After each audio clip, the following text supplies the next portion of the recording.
नमस्कार बच्चों, हिंदी की कक्षा में आपका स्वागत है।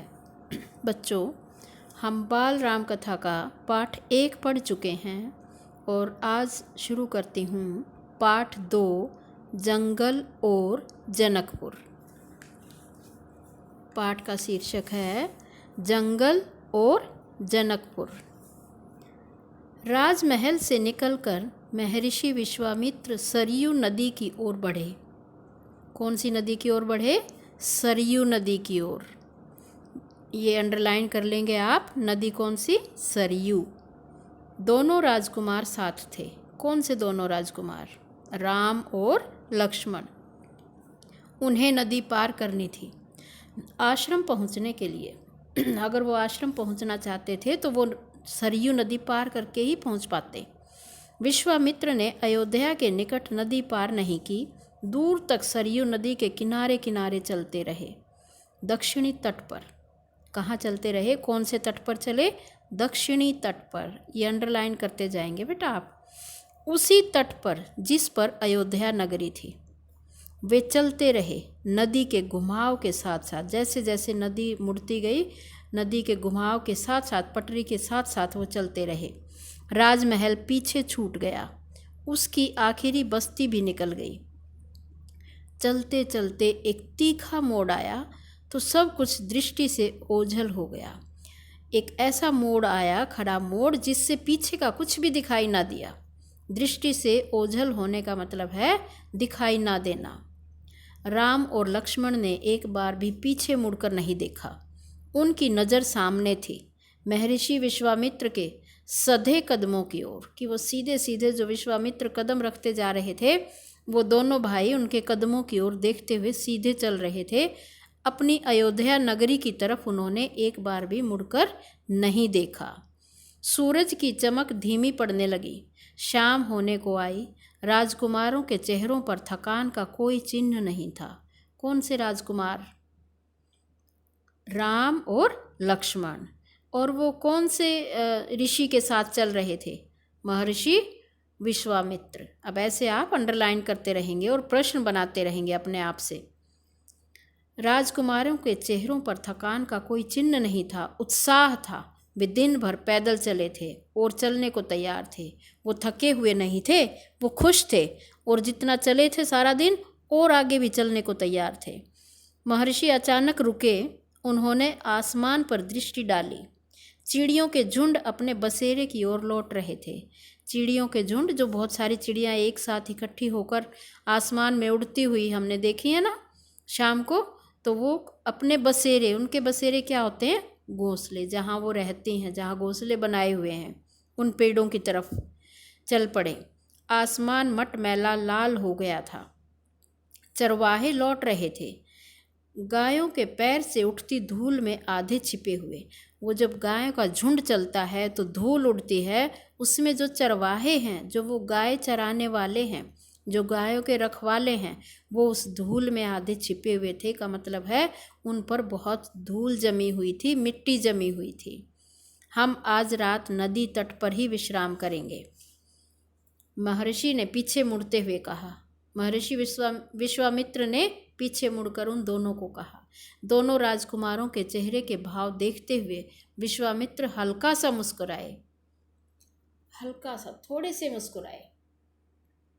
राम के निकट आते हुए उन्होंने कहा, मैं तुम दोनों को कुछ विद्याएं सिखाना चाहता हूँ। इन्हें सीखने के बाद कोई तुम पर प्रहार नहीं कर सकेगा। कुछ विद्याएं ऐसी सिखाऊंगा कि तुम्हें कोई चोट ना पहुंचा सके। प्रहार का मतलब होता है चोट। कि ये ऐसी विद्याएं हैं जिनको सीखने के बाद तुम्हें कोई भी नुकसान नहीं पहुंचा सकता।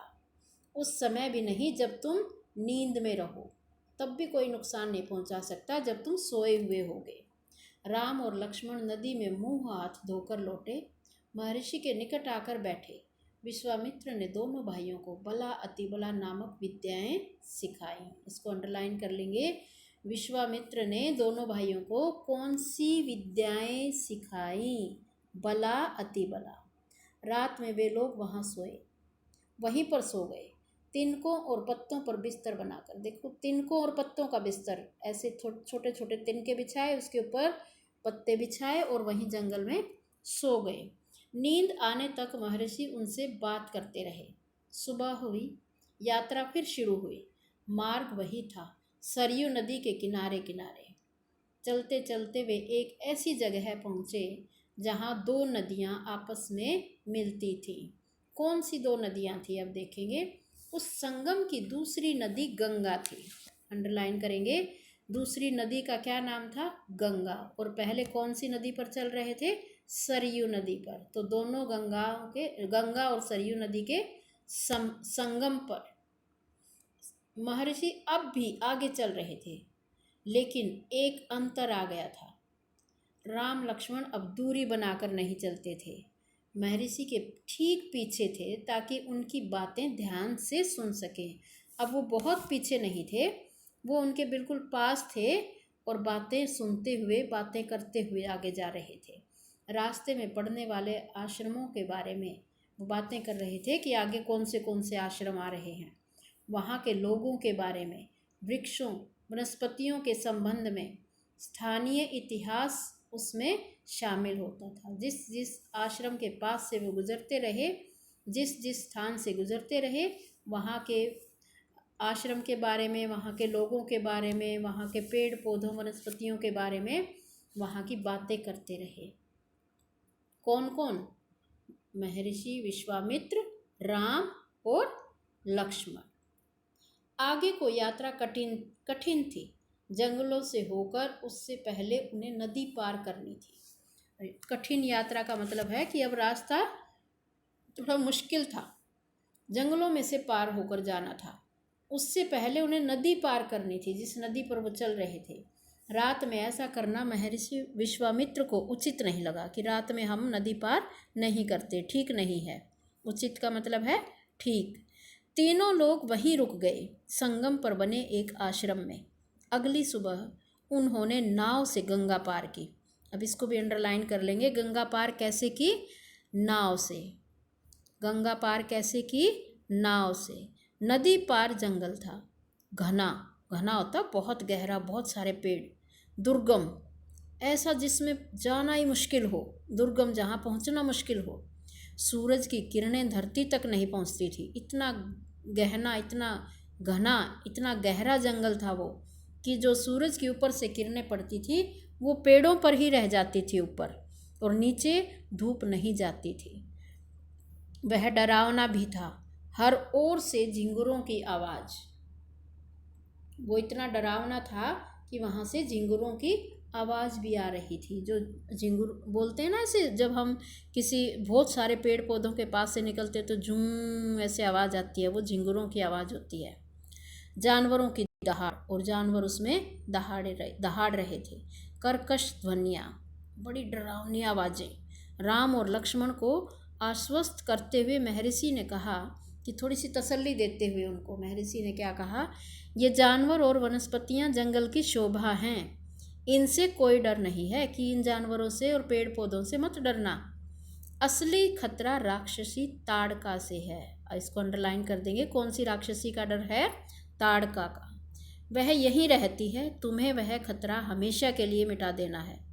वह इसी वन में रहती है ये ताड़का, और इसको ही ख़त्म करना है।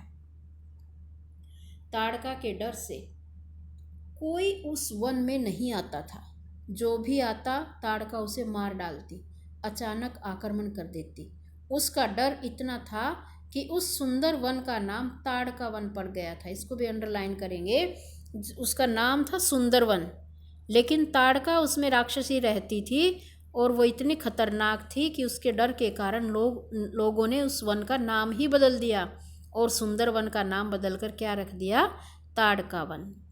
राम ने महर्षि की आज्ञा मान ली, धनुष पर प्रत्यंचा चढ़ाई और उसे एक बार खींच कर छोड़ा। इतना ताड़का को क्रोधित करने के लिए बहुत था कि उसको गुस्सा आ जाए एक बार टंकार सुन के, आवाज़ सुन के।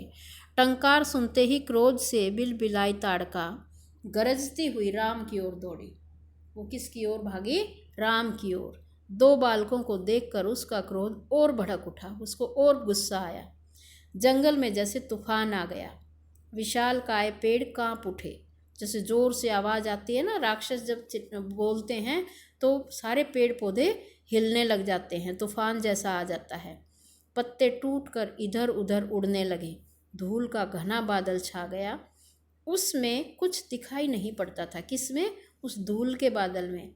जो धूल उड़ रही थी उसमें कुछ दिखाई नहीं पड़ता था। फिर ताड़का ने पत्थर बरसाने शुरू कर दिए। राम ने उस पर बाण चलाए। ताड़का ने क्या चलाए? पत्थर चलाए और राम ने बाण चलाए। लक्ष्मण ने भी निशाना साधा।